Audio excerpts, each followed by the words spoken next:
ان الحمد للہ نحمده ونستعینه ونستغفره ونؤمن به ونتوکل علیہ ونعوذ باللہ من شرور انفسنا ومن سیئات اعمالنا من يهده اللہ فلا مضل له ومن يضلله فلا هادی له واشهد ان لا الہ الا اللہ واشهد ان محمدا عبده ورسوله اما بعد فإن أصدق الحديث كتاب الله وخير الهدي هدي محمد صلى الله عليه وسلم وشر الأمور محدثاتها وكل محدثة بدعة وكل بدعة ضلالة وكل ضلالة في النار.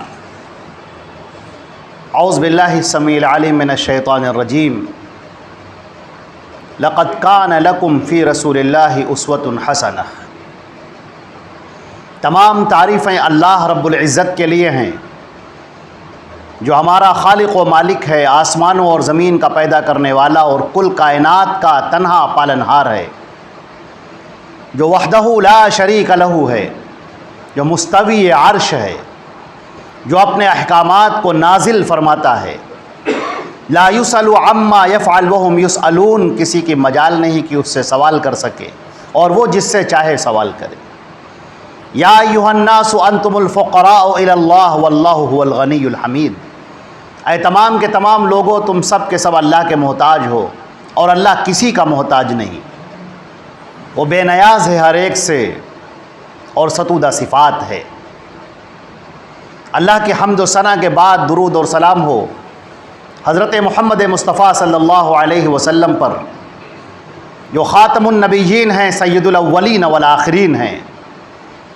آپ کی ذات پر اللہ نے شریعت کو مکمل فرما دیا. اللہ نے فرمایا الیوم اکملت لکم دینکم واتممت علیکم نعمتی ورضیت لکم الاسلام دینا. آج کے دن میں نے تمہارے دین کو مکمل کر دیا اور اپنی نعمت تم پر تمام کر دی اور میں دین اسلام سے راضی ہو گیا. اللہ کی رحمتیں ہوں اور برکتیں ہوں تمام صحابہ کرام پر، تمام صحابیات پر، کل مومنین، موحدین و موحدات پر. حضرات گرامی، آج کے دن، آج کے خطبے کے لیے میں نے قرآن پاک کی ایک آیت کا انتخاب کیا ہے. اللہ رب العزت نے ارشاد فرمایا لقد کان لکم فی رسول اللہ اسوۃ حسنہ. حضرت محمد مصطفیٰ صلی اللہ علیہ وسلم کی زندگی میں تمہارے لیے نمونہ موجود ہے. حضرات گرامی، آج ہم لوگ جن حالات سے گزر رہے ہیں، یقیناً یہ بہت ہی پریشان کن حالات ہیں، ذہن کو تشویش میں ڈالنے والے اور ایک لحاظ سے ہماری فکری طور پر غور اور فکر کرنے کے متقاضی ہیں کہ جن حالات پر ہم از سر نو غور کریں اور اپنی زندگانیوں کا ایک مرتبہ پھر جائزہ لیں. اللہ کے نبی صلی اللہ علیہ وسلم کے بارے میں اللہ نے فرمایا کہ ہم نے تمہارے لیے نمونہ رکھا ہے، وہ آئیڈیل ہیں. زندگی کے جو اتار چڑھاؤ ہوتے ہیں، چاہے وہ انفرادی طور پر ہوں یا سماجی طور پر ہوں، ایک آدمی کے لیے ہوں یا پوری ملت کے لیے ہوں، زندگی کے جو اتار چڑھاؤ، ان تمام کے تمام معاملات میں اللہ کے نبی کی زندگی تمہارے لیے بہترین نمونہ ہے. ہم یہ دیکھتے ہیں اللہ کے پیارے رسول صلی اللہ علیہ وسلم مکہ مکرمہ میں جب کھڑے ہوتے ہیں اور آپ نے توحید کا اعلان فرمایا، یعنی کہ آپ یوں اس کو کہہ لیجئے کہ ایک مسلمان، ایک بندہ مومن جو اللہ کا فرما بردار اور مطیع، اس کا رسول، اور سارے لوگوں کو وہ دعوت دے رہا ہے، اللہ کی طرف دعوت دے رہا ہے، اللہ کی طرف سب کو بلا رہا ہے. حضرت نبی کریم صلی اللہ علیہ وسلم کی دعوت کیا ہے؟ یا ایھا الناس قولوا لا الہ الا اللہ تفلحوا. اے لوگو، ایک اللہ کی عبادت کرو، ایک اللہ کو مانو، اس کی معرفت حاصل کرو، تم کامیاب ہو جاؤ گے، نجات پا جاؤ گے۔ اس چھوٹے سے کلمے کو اگر اور بڑھایا جائے اور اس پر غور کیا جائے تو ہمیں نظر آتا ہے کہ اے انسانوں، سب سے پہلے تم پہچانو کہ تمہارا خالق کون ہے، تمہارا مالک کون ہے، اس دنیا کا پیدا کرنے والا کون ہے اور تمہیں پیدا کرنے والا کون ہے، کون ہے جو اس پوری دنیا کا نظام چلا رہا ہے، کون ہے جس کے ہاتھ میں ساری طاقتیں ہیں، کون ہے وہ جس کے ہاتھ میں ساری قدرت ہے، جو آسمان سے پانی برساتا ہے، زمین سے غلہ اگاتا ہے، یہ افزائش نسل کا اس نے پورا سلسلہ قائم کر رکھا ہے، وہی بیٹا بیٹی دیتا ہے، وہی اولاد دیتا ہے، وہی کسی کو محروم کرتا ہے، وہی رزق کا بانٹنے والا ہے، وہی تمام خزانوں کا مالک ہے۔ اے لوگوں، پہلے اس کو پہچانو، اس کی اطاعت کرو، اس کی عبادت کرو، اس کے ساتھ کسی کو شریک نہ کرو، اور تم کامیاب ہو جاؤ گے، تم نجات پا جاؤ گے۔ کامیابی کا اگر لفظ دیکھا جائے تو کامیابی کے لفظ کے دو پہلو ہوتے ہیں، جس کو قرآن پاک نے ذکر کیا ہے، ربنا آتنا فی الدنیا حسنہ وفی الآخرۃ حسنہ وقنا عذاب النار۔ اے ہمارے پروردگار، تو دنیا بھی ہمیں اچھی عطا فرما اور آخرت بھی ہمیں اچھی عطا فرما۔ یہ وہ ہے جو فلاح کہلاتی ہے، جو کامیابی کہلاتی ہے۔ دنیا کے اندر بھی بلندیاں ہوں اور آخرت کے اندر بھی بلندیاں ہوں، اور اللہ ہمیں بچائے ذلتوں اور رسوائیوں سے، اس دنیا میں بھی اور آخرت کی بھی۔ لہذا یہ فلاح جوڑ دی گئی ہے، یہ کامیابی جوڑ دی گئی ہے حضرت محمد مصطفیٰ صلی اللہ علیہ وسلم کی اطاعت سے اور آپ کی فرما برداری سے اور اس دین اسلام کو جاننے سے۔ اب میں یہاں پر یہ عرض کرنا چاہوں گا کہ سب سے پہلے جو وحی نازل ہوتی ہے حضرت نبی کریم صلی اللہ علیہ وسلم کے اوپر، یہ وحی نازل ہوتی ہے اقرأ بسم ربک الذی خلق، پڑھ اپنے رب کے نام سے جس نے تجھے پیدا کیا ہے۔ یہاں پر لفظ اقرأ بڑی خاص بات کا حامل ہے۔ یہ گزشتہ تمام تاریخوں کو اپنے سامنے رکھ کر، اب جب کہ اللہ کے رسول صلی اللہ علیہ وسلم مکہ مکرمہ میں کھڑے ہوئے ہیں، جب کہ آپ دشمنوں سے گھرے ہوئے ہیں، بلکہ اگر ہم انہیں دشمن کا نام نہ دیں اور حقیقی طور پر جائزہ لینا چاہیں تو ہم یہ کہیں کہ مسلمان، چند مسلمان، تھوڑے مسلمان، آپ پر ایمان لانے والے مٹھی بھر مسلمان، اور گھرے ہوئے ہیں مشرکوں سے اور کافروں سے۔ وہ مشرکین اور وہ کفار جن کے پاس طاقت بھی ہے اور قوت بھی ہے، اور جن کے پاس جذبہ بھی ہے، اور جن کے اندر حضرت محمد مصطفیٰ صلی اللہ علیہ وسلم سے، یا یوں کہہ لیجئے اسلام سے، یا یوں کہہ لیجئے کہ مسلمانوں سے، یا یوں کہہ لیجئے کہ اسلام اور مسلمان دونوں سے ان کے دلوں کے اندر نفرت موجود ہے۔ اور یہ نفرت ایسے ہی نہیں آئی ہے، یہ نفرت پیدا کی گئی ہے ان کے پروہتوں نے، بڑے بڑے لوگوں نے، پجاریوں نے، جو بتوں کے پجاری تھے، لات اور عزا کے پجاری تھے، جو ہبل کے پجاری تھے، ان کو جھوٹے قصے سنا کر، غلط باتیں بتا کر، ایسی باتیں بتا کر، کرشماتی واقعات سنا کر ان کو اپنے بتوں کی طرف راغب کرنے والے تھے۔ ہبل کے، لات کے، منات کے، عزا کے ایسے واقعات سنانا کہ جو ذہن کے اندر ذہن نشین ہو جائیں اور بچہ شروع سے لے کر آخر تک انہی کی محبت میں مبتلا ہو جائے، اور اس کے بعد پھر اس کے خلاف وہ سننا گوارا نہ کرے، جس کو قرآن پاک نے ذکر کیا ہے، انمشوا واصبروا علی آلہتکم ان ھذا لشیء یراد۔ اے تمام کے تمام لوگوں، سب کے سب کھڑے ہو جاؤ اور آؤ اور اپنے معبودوں کی حفاظت کے لیے آگے آ جاؤ، کیونکہ یہ لوگ جو کھڑے ہوئے ہیں، جو اسلام اور مسلمان جس کا میں نے ذکر کیا، یہ سارے کے سارے لوگ تمہارے ان معبودوں کے خلاف ہیں، یہ تمہارے معبودوں سے نفرت پیدا کرتے ہیں، یہ چاہتے ہیں کہ تمہارے معبود مٹ جائیں۔ ان ھذا لشیء یراد، یہ بہت سوچی سمجھی اسکیم ہے، یہ بہت سوچی سمجھی پلاننگ ہے، ایک پلان کے تحت کام ہو رہا ہے، سازشیں ہیں جو رچی جا رہی ہیں ہبل کے خلاف، لات کے خلاف، عزا کے خلاف۔ لہذا سارے لوگوں کو ایک ہونا ہوگا اور سب کو ایک آدمی کی طرح پوری قوم متحد ہو جائے اور آ کر ہم سب لوگ ایک ساتھ حملہ کریں اور ان کے اوپر ہم لوگ اٹیک کریں اور ان کے خلاف کھڑے ہو جائیں، تاکہ یہ بات آگے بڑھ نہ پائے، تاکہ یہ فتنہ یہیں کا یہیں پر دب جائے۔ جس کو قرآن پاک نے ذکر کیا ہے، انمشوا واصبروا علی آلہتکم، انمشوا، چلو، سارے کے سارے لوگ نکلو، کھڑے ہو جاؤ سب کے سب، واصبروا، اور جم جاؤ اپنے معبودوں کے لیے، اپنے معبودوں کے دفاع کے لیے۔ اور پھر اس کا نتیجہ کیا ہوا؟ قوم کے سینوں میں ایک آگ بھڑکا دی گئی، نفرت کی آگ، وہ دشمنی کی آگ، اور پھر یہ آگ اپنی جگہ پر رکی نہیں، یہ آگ اس طور پر آگے بڑھی کہ صحابہ کرام جو ایمان لانے والے ہیں، جو نماز پڑھنے والے ہیں، جن کا کام ہے اپنی نماز کی، اپنا نماز پڑھنا، خانہ کعبہ میں گئے، خانہ کعبہ کے ارد گرد طواف کیا.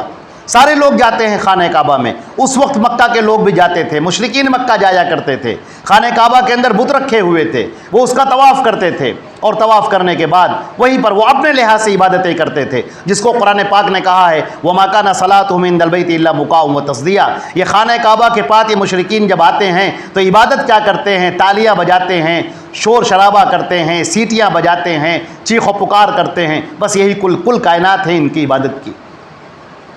وہ مسلمان جو عبادت کر رہے ہیں، وہ مسلمان جو نماز پڑھ رہے ہیں، وہ مسلمان جو ایک اللہ کے داعی ہیں، اب لوگ ان کو اپنا دشمن سمجھ رہے ہیں اور اس کے خلاف کھڑے ہو جاتے ہیں، ان کو مٹانے کے در پہ ہیں، قتل کر دینے کے در پہ ہیں.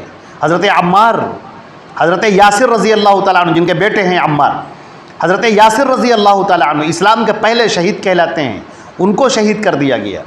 ان کی بیوی سمیہ، ان کو شہید کر دیا گیا. عمار ابن یاسر بہت چھوٹے سے بچے تھے، وہ چھپ گئے تھے، اس طریقے سے وہ بچ گئے. ابو جہل نے اس پورے خاندان کو، اس چھوٹے سے گھرانے کو ختم کر دیا. نبی کریم صلی اللہ علیہ وسلم لوگوں سے فرما رہے ہیں وَاصْبِرُوا، صبر کرو، اللہ رب العزت کی پناہ حاصل کرو، اللہ پر توکل کرو. اب جو چیز آپ آگے بڑھ کر بتا رہے ہیں لوگوں سے، وہ بتا رہے ہیں کہ پہلے، سب سے پہلے تم وہ جانو کہ تمہارا رب کون ہے، تمہارا مالک کون ہے. اللہ کی راہ میں قربانی پیش کرنے سے ڈرو مت، بلکہ تم یہ جانو کہ تمہارا ایمان کیا ہے اور ایمان کا تقاضا کیا ہے. تم اس اللہ کو پہچانو جو خالق و مالک ہے. تمہاری یہ قربانی رائے گا نہیں جائے گی. اللہ رب العزت ان حالات کو تبدیل کرنے والا ہے. اور آخر کار ہم یہ دیکھتے ہیں کہ ان اللہ کے پیارے رسول صلی اللہ علیہ وسلم تو وہ توحید کا درس دیتے جا رہے ہیں، وہ اسلام کے احکامات پہنچاتے جا رہے ہیں، بتاتے جا رہے ہیں. اب ذرا سا غور کیجئے، ان سنگ لاخ وادیوں میں اور ان ہیبت ناک حالات میں، جہاں غسل واقعات میں، جہاں پر انسان لرز رہا ہے، ہر دم موت کا سایہ ہے، ایسے موقع پر جس چیز کی تعلیم دی جا رہی ہے، وہ تعلیم دی جا رہی ہے کہ اقرأ بسم ربک الذی خلق، پڑھ اپنے رب کے نام سے جس نے تجھے پیدا کیا ہے. کیا پڑھنا ہے؟ کیا جاننا ہے؟ پڑھنا کیا ہے؟ جاننا کیا ہے؟ واقف کن چیزوں سے ہونا ہے؟ اللہ کے رسول صلی اللہ علیہ وسلم تمہیں بتاتے ہیں کہ اے انسانوں، سب سے پہلے تو غور کرو اپنے آپ پر، غور کرو اپنے ماحول پر، غور کرو آسمانوں اور زمین پر، اور ذرا سوچو کہ تمہارا رب ایک اللہ ہے. اب ذرا یہ بھی سوچو کہ اس ایک اللہ کے لیے تم کتنے وفادار ہو، اس ایک اللہ کی محبت تمہارے دل کے اندر کتنی ہے. آؤ اس کا جائزہ لو، ذرا سا غور کر کے دیکھو کہ تم نے اللہ کے لیے کیا قربانی پیش کی ہے، اللہ رب العزت کے لیے تم نے کیا کیا ہے. جو تمہاری نماز تھی وہ نماز کیسی تھی، جو تمہارا ذہن تھا وہ ذہن کیسا تھا، تمہارے ماں باپ کے ساتھ تمہارا اپنا سلوک کیسا تھا، بچوں کے ساتھ تمہارا برتاؤ کیسا تھا، علم کی طرف تم کتنا راغب ہوئے، کتنا اللہ کے بارے میں جانا، کتنا اس کے رسول کے بارے میں جانا، کتنا آسمان سے اتری ہوئی شریعت کے بارے میں جانا. تم اس کا جائزہ لو. تمہیں پڑھنا ہے، تمہیں پڑھنا ہے سب سے پہلے اپنے آپ کو، تمہیں پڑھنا ہے ان انفس و آفاق کی نشانیوں کو، تمہیں پڑھنا ہے نبی کریم صلی اللہ علیہ وسلم کی سیرت کو، تمہیں پڑھنا ہے اللہ رب العزت کے اتارے ہوئے احکامات کو، تمہیں پڑھنا ہے شریعت اسلامیہ کو. یہ تمہیں جاننا ہے، تمہیں واقف ہونا ہے. اب صحابہ کرام کو ہم دیکھ رہے ہیں، یہ حکم پاتے ہی صحابہ کرام کا معاملہ یہ ہوا کہ وہ اللہ کے رسول صلی اللہ علیہ وسلم سے چمٹ گئے. حضرت ابو ہریرہ اسلام قبول کرتے ہیں، اور جس دن اسلام قبول کرتے ہیں اس کے بعد سے دوبارہ اپنے گھر واپس نہیں گئے، طائف میں کبھی واپس نہیں گئے. حضرت انس کو ان کی والدہ لے کر آتی ہیں اور کہتی ہیں اللہ کے رسول یہ چھوٹا سا بچہ ہے، میں یہ چاہتی ہوں یہ آپ کی خدمت میں رہے اور وہ سارے علوم آپ سے حاصل کرے جو آپ بتاتے ہیں. حضرت عبداللہ ابن عمر کو ان کے والد حضرت عمر فاروق رضی اللہ تعالی عنہ وہ ان کی خدمت میں پیش کرتے ہیں اور کہتے ہیں کہ میں یہ چاہتا ہوں کہ یہ آپ سے علوم حاصل کریں۔ اللہ اکبر! حضرت ابو بکر اور حضرت عمر فاروق رضی اللہ تعالی عنہ، حضرت عمر فاروق رضی اللہ تعالیٰ عنہ جو ایک تاجر پیشہ آدمی ہیں، بزنس مین ہیں، ان کا معاملہ یہ ہے کہ ایک دن کا بزنس ان کے لیے نقصان کا باعث ہے، چنانچہ وہ اللہ کے رسول کی محفل سے غیر حاضر ہونا پسند نہیں کرتے۔ اب انہوں نے دو دوستوں کے ساتھ باری متعین کر رکھی ہے کہ ایک دن ہم بیٹھیں گے اور ایک دن آپ بیٹھیں گے، جس دن ہم اپنی دکان پر ہوں گے اس دن آپ ہمیں بتائیں گے کہ اللہ کے رسول نے کیا بتایا ہے، اور جس دن آپ اپنی دکان پہ ہوں گے اس دن ہم آپ کو بتائیں گے کہ اللہ کے رسول نے آپ کو کیا بتایا۔ یہ علم کا حاصل کرنا ہے، یہ صحابہ کرام کا جڑ جانا ہے۔ ذرا سا ہم اپنے آپ پر غور کر کے دیکھیں کہ ہم اپنے رسول سے کتنا وابستہ ہیں۔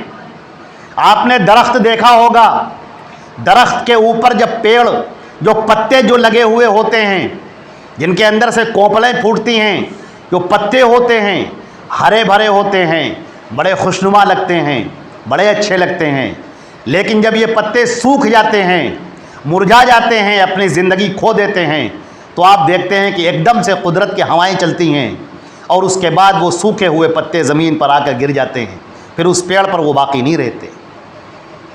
سوکھے ہوئے پتے درخت کبھی اپنے ساتھ میں نہیں رکھتے، اسے گرا دیتے۔ یہ قدرت کا قانون ہے، یہ قدرت کا نظام ہے۔ سوکھے ہوئے پتے آج مسلمانوں کے اوپر غور کر کے دیکھیے، جن کا کہنا صرف یہ لا الہ الا اللہ محمد الرسول اللہ، ذرا ٹھہریے، نہ انہیں لا الہ الا اللہ کا مفہوم پتہ ہے، الہ کون ہے، اللہ کون ہے، عقیدہ اللہ کے بارے میں کیا ہونا چاہیے، اللہ کے احکامات کیا ہیں، اللہ کے فرمان کیا ہیں، محمد رسول اللہ کے بارے میں نہیں معلوم، اللہ کے رسول کی سیرت کیا ہے، ان کی زندگانی کیا ہے، وہ جو ہمارے لیے نمونہ بنایا گیا اس نمونے سے ہم کتنا واقف ہیں۔ اللہ کے رسول کی پوری زندگی ہمارے لیے آئیڈیل بنا دی گئی، ایک نقشہ بنا کر دے دیا گیا کہ اسی کے اوپر تمہیں چلنا ہے۔ ہمیں دیکھنا یہ ہے کہ ہم اپنے رسول سے کتنا واقف ہیں، ہم اپنے دین سے کتنا واقف ہیں، ہم نے لفظ اقرا کے مفہوم کو کتنا سمجھا ہے، ہم نے کتنی خرافاتیں دین میں داخل کر لیں، ہم نے کتنی جھوٹی باتیں دین کے اندر داخل کر لیں، کتنے غلط رسم و رواج ہم نے دین کے اندر داخل کر لیے۔ دوسرے لوگ ان کا مذاق اڑاتے ہیں، وہ سمجھتے ہیں کہ یہ اسلام کا حصہ ہوگا، جبکہ اس کا دور دور تک اسلام سے کوئی تعلق نہیں، اور جو چیز اسلام کا حصہ ہے افسوس یہ ہے کہ ہم اس سے واقف نہیں۔ زبان یار من ترکی ومن ترکی نمی دانم، میرا محبوب ایک ترکی ہے، ترکش، اور مجھے ترکی آتی ہی نہیں ہے، نہ اپنا مفہوم میں ادا کر سکتا ہوں، نہ اس کی باتیں میں سمجھ سکتا ہوں۔ یہاں ذہن و افکار پر ایسا تالا لگ گیا، ایسا قفل لگ گیا، آدمی اپنے سرمایہ سے واقف نہیں۔ وہ جو توحید پر قائم انسان ہے، وہ جس کی وجہ سے سینکڑوں لوگ اسلام میں داخل ہوتے تھے، وہ ایک شخص جس کا مرنا بھی ہزاروں لوگوں کے اسلام میں داخل ہونے کا سبب بنا کرتا تھا۔ آپ کو وہ واقعہ یاد ہوگا، وہ صحابی رسول ہے حضرت ملحان رضی اللہ تعالی عنہ، جن کے سینے پر ان کے دشمن نے وار کیا، اور جب نیزہ ان کے سینے پر لگا تو وہ کہتے ہیں فزت ورب الکعبہ، رب کعبہ کی قسم میں کامیاب ہو گیا۔ اب وہ جو قاتل ہے وہ کہہ رہا ہے یہ کیسا جملہ ہے، میں نے تو اسے قتل کر دیا، خاک و خون میں تڑپا دیا، اس کی میں نے جان لے لی، زندگی ختم کر دی، اور یہ کہہ رہا ہے میں کامیاب ہو گیا۔ اب یہ جملہ اسے بے چین کیے ہوئے، اور وہ جا کر دریافت کرتا ہے مسلمانوں سے اور پوچھتا ہے کہ اس کا مطلب بتاؤ، کیا مطلب ہوا؟ اور اس کے بعد جب وہ اس کا مطلب جانتا ہے اور جب مطلب بتایا جاتا ہے کہ وہ انسان جو اپنے رب سے جڑا ہی نہیں، وہ انسان کیا، اس کی کوئی وقت نہیں، وہ ختم ہو جائے گا، جہنم کا ایندھن بنے گا، اور وہ شخص جو ایمان پر خاتمہ ہوتا ہے، بس تم نے یہ زندگی کا خاتمہ کیا ہے، تمہیں کیا پتا کہ ایک دوسری دنیا میں داخل ہو چکا ہے جہاں پر اللہ کے انعامات ہیں، اکرامات ہیں، جہاں پر اسے دوسرا جسم عطا ہوا ہے، ایسا جسم جو آسمانوں میں اڑتا پھرتا ہے اور وہاں تک جا پہنچتا ہے، جسے مسلم شریف کی روایت ہے، وہاں تک جا پہنچتا ہے جہاں پر اللہ کے فرشتے بھی نہیں پہنچتے، وہ فرشتے جو سدرۃ المنتہا کے ادھر رہ جاتے ہیں، جن میں جبریل امین بھی شامل ہے، جو ادھر رہ جاتے ہیں، حملۃ العرش کے پاس جا پہنچتا ہے، وہاں پر قندیلیں لگی ہوئی ہیں عرش کے نیچے، وہ خوبصورت قندیلوں کا طواف کرتا ہے، اللہ رب العزت کی ان قندیلوں کا طواف کرتا ہے، اور اللہ رب العزت بغیر کسی ترجمان کے براہ راست اس سے پوچھتا ہے کہ کیا تیری کوئی خواہش باقی تو نہیں، تجھے کچھ چاہیے تو نہیں؟ وہ بندہ کہتا ہے کہ پروردگار مجھے کچھ نہیں چاہیے، تیری راہ میں شہید ہو کر مجھے اتنا بڑا انعام ملا، پروردگار مجھے کچھ نہیں چاہیے۔ اللہ تعالیٰ فرماتے ہیں کہ نہیں، بتاؤ مجھے کوئی خواہش، کوئی تمنا، کچھ جو باقی رہ گئی ہو بتاؤ۔ وہ کہتا ہے کہ اے میرے پروردگار، تو مجھے دنیا میں دوبارہ بھیج دے تاکہ میں لوگوں کو بتا سکوں کہ کیا انعام تو نے کیا ہے میرے اوپر۔ اللہ تعالیٰ فرماتے ہیں نہیں، ہرگز نہیں، یہ نہیں ہو سکتا، اب یہ نہیں ہو سکتا، جو اس جہان میں آ گیا اب وہ وہاں پر نہیں جا سکتا۔ وَبَيْنَهُمْ بَرْزَخٌ إِلَىٰ يَوْمِ يَبْعَثُونَ، ان کے درمیان میں قیامت تک کے لیے ایک آڑ، ایک بیریئر رکھ دیا گیا ہے۔ اب وہ جب وہ فضائل سنتا ہے، جب وہ باتیں سنتا ہے، اس ایمان کے بارے میں جانتا ہے، آپ یقین کریں کہ وہ قاتل اسلام قبول کرنے والا بن جاتا ہے۔ حیرت ناک بات، وہ جو اسلام کا دشمن تھا وہ اسلام کا پاسبان بن گیا، وہ جو اسلام کو مٹانے کے لیے چلا تھا وہ اسلام کا محافظ بن گیا۔ یہ ہے اس شخص کے لیے ہے جس شخص کے سینے میں ایمان ابل رہا ہے۔ میں نے عرض کیا کہ یہاں تو آج مسلمانوں کی اکثریت دیکھ لیجئے آپ، اللہ رب العزت رحم فرمائے ان لوگوں پر جو نمازوں کے پڑھنے والے ہیں، اللہ ان نمازوں کو قبول فرمائے، ان سجدوں کو قبول فرمائے، لیکن ذرا ٹھہریے اور رک جائیے۔ آپ نے نماز پڑھی ہے، بہت اچھی بات ہے، آپ نے قربانی پیش کی ہے، بہت اچھی بات ہے، آپ نے اللہ کی عبادت کے لیے ہاتھ اٹھائے ہیں، بڑی اچھی بات ہے، لیکن ذرا ٹھہرو، تمہاری اولادیں کہاں ہیں؟ تمہارے بچے کہاں ہیں؟ تمہاری بچیاں کہاں ہیں؟ تمہاری بیوی کا ذہن کیسا ہے؟ تم تو دیندار ہو، تمہاری بیوی کیسی ہے؟ تمہارے بچوں کا ذہن کیسا ہے؟ ان کو دین کے بارے میں کیا معلوم ہے؟ ان کو دین کی کتنی معلومات ہے؟ حضرت محمد مصطفیٰ صلی اللہ علیہ وسلم کے بارے میں ان کی معلومات کتنی ہے؟ ذرا بتاؤ۔ پہلے اپنا جائزہ لیں، یا ایھا الذین آمنوا قوا انفسکم واہلیکم نارا، اے ایمان والو پہلے اپنے آپ کو اور پھر اپنی اولاد کو، اہل و عیال کو جہنم کی آگ سے بچاؤ۔ ہم کتنا جانتے ہیں اپنے نبی کے بارے میں؟ نبی کے بارے میں جاننا یہ شروعات ہے، نبی کے بارے میں جاننا یہ آغاز ہے، یہاں سے شروع ہوتا ہے لفظ اقرا، سیرت رسول سے۔